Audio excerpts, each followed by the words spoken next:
I've come to the conclusion that Randy Orton needs to be the one that dethrones Roman Reigns. And here's why. Randy Orton is one of the greatest of all time. He's a staple in WWE. He signed when he was 19 years old, and he's never gone anywhere else.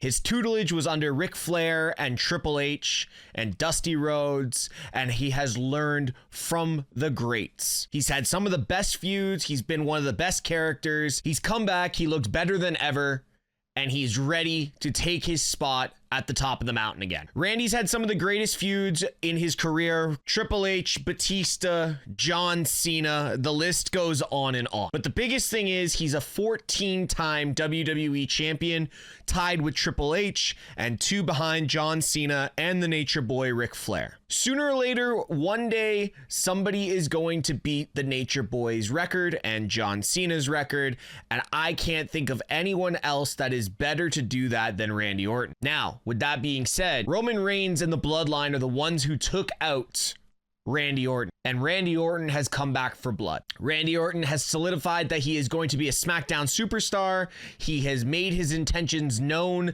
that he is coming after the Bloodline, and the story that they are going to be able to tell going through 2024, whether it be the Royal Rumble, WrestleMania, SummerSlam, or whenever, Randy Orton is the one that is going to dethrone Roman Reigns. He has got the character, he's got the viciousness, and he has the IQ to outsmart the tribal chief. It also helps build a secondary story. Roman Reigns is not going to hold that title forever. 2024 will be the fall of Roman Reigns, where he can go rest and come back whenever he is ready as potentially a babyface, where he can step away from what has been a 4-year build to potentially carve himself into the Mount Rushmore of professional wrestling. Now with Randy Orton, there's another story that can be told. And that is the story with Cody Rhodes.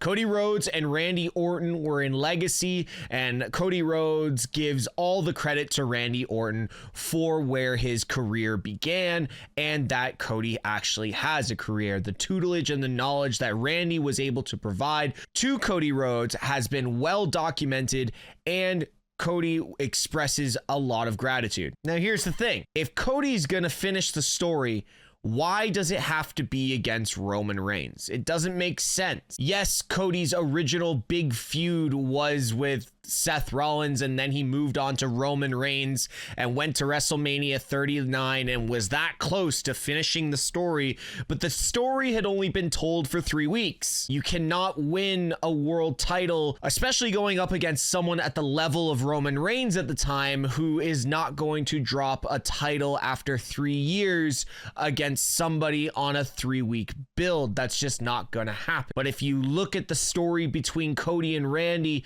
the feud has been building and building for over a decade. Now, if you look at Randy Orton winning his 15th title and dethroning Roman Reigns, it will put Randy Orton in that John Cena, Triple H, and Roman Reigns position of, I'm here, I run this business, come take it from me. And then we can have a simple, friendly rivalry between Randy Orton and Cody Rhodes, which builds into a savage rivalry, which can culminate at WrestleMania 41. Now, with that being said, does Randy Orton get to go back and get his 16th title? We don't know. Randy Orton has come back for a purpose. He's feeling better than ever. He's documented that on the Impulsive podcast, where he said he wants to have a long run and be a staple in WWE. I can't think of anything better than coming back and solidifying yourself at the top of the mountain. And the way WWE is booking this is going to be a run of epic proportions for Randy Orton. Randy Orton holding the undisputed WWE Championship also helps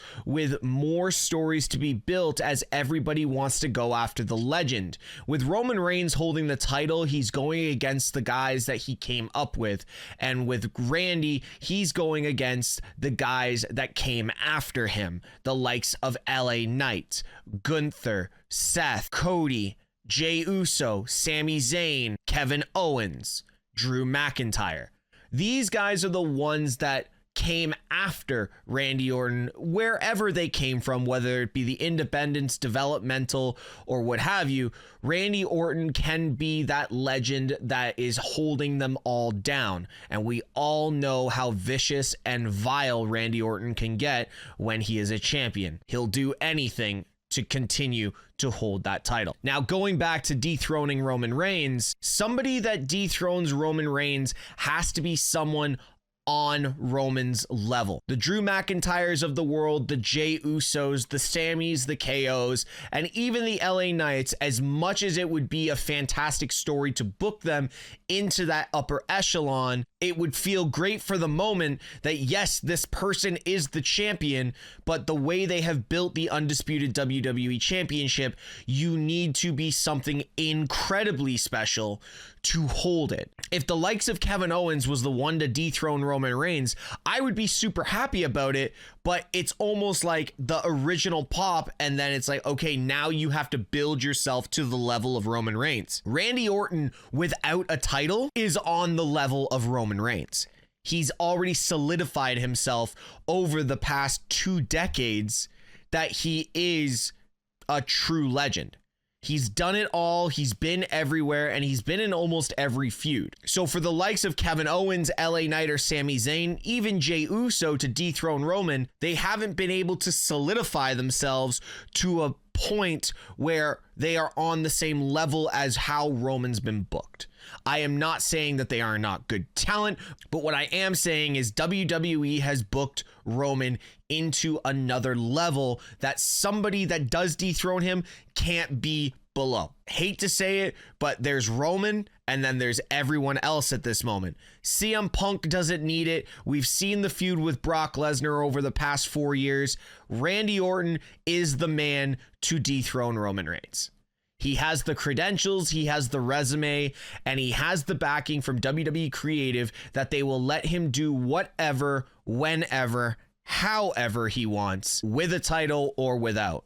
And plus, with the hype that Randy Orton has behind him right now, I have a feeling it's going to run right through into the end of 2024, and then we can get an incredible feud with Cody Rhodes and Randy Orton at WrestleMania 41, where Cody can finish the story. Guys, let me know in the comments. It's a hot take, it's a long take, it's a drawn out take, but I promise you guys, that's the way it needs to happen. It makes more sense for Cody to finish the story, and Randy's up there high enough that he can dethrone Roman Reigns without having to get any backlash. Guys, don't forget to like, subscribe, and put the bell on for all notifications that are on my channel. Like always, be good people.